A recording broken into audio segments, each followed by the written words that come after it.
Okay, Mark Dunau. Hey!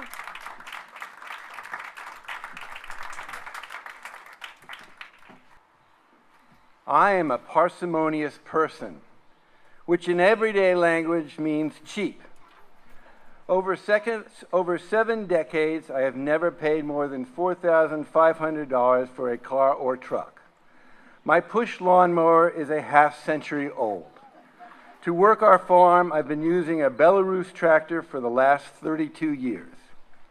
We semi-retired this year after traveling the equivalent of 12 times around the earth delivering vegetables locally and to New York City. Once again, my cheap nature led me to the affordable delivery solution of foregoing a refrigerated truck for our first-class greens, using instead a 1981 Suburban packed with 24 100-quart coolers inside and on top of its roof, a sight to behold. This cooling system enabled my wife, Lisa, and I to be one of the first half-dozen farms to deliver farm-fresh vegetables to restaurants in New York City long before the expression farm-to-table was coined. Regarding ice, with an investment of $200 in old freezers, we made over 400 pounds a week for 30 years. Unlike the freezers, however, the original 1981 Suburban did not last 3 decades.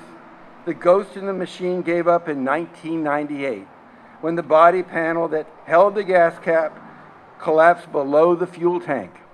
On a winter night with 2 young kids in the car, I ran out of gasoline because I could not find a gas station that had an incline that would enable me to fill the tank.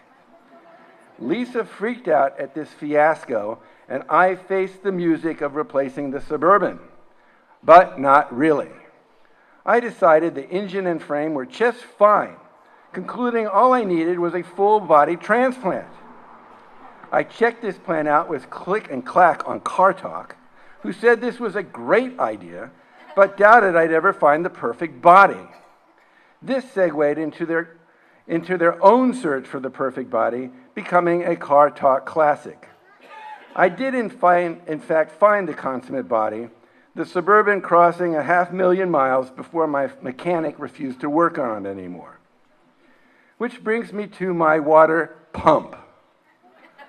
3 of our acres were in greens, which need a good drink at least once a week. A normal irrigation system would cost about $20,000 for our steep hillside farm. Of course, I was too cheap to spend the money.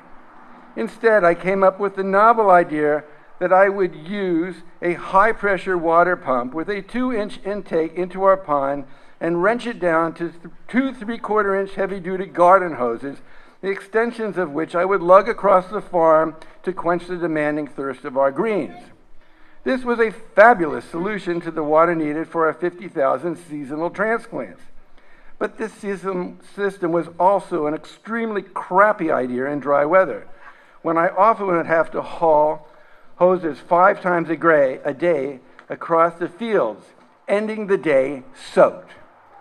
Though my $1,500 system was cheap, it was also steeped in existential misery.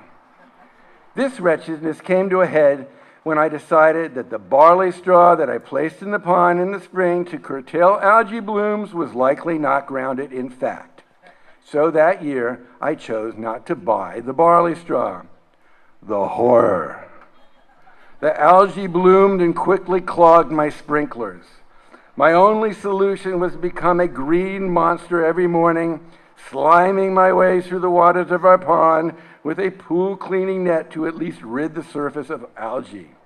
This nightmare led to a bipolar sleepless episode that nearly ruined my life and my family's. But did I replace the watering system? Hell no. Once I regained my sleep pattern, barley straw simply never looked so good. As I said, we're semi-retired now. We have no schedule, and if we have vegetables to sell, people have to come to the farm to buy them. This supplements our modest retirement income. Fortunately, we have no debt, which is in fact the blessing of being parsimonious. Our children never have heard us say we were poor because we weren't. We took 3 months off a year to have dreams off the farm, and our homeschool children were primed to love the ocean on month-long camping trips that were cheap in dollars, but priceless in memories and beauty. Pumped to follow their own bliss, they graduated college debt-free.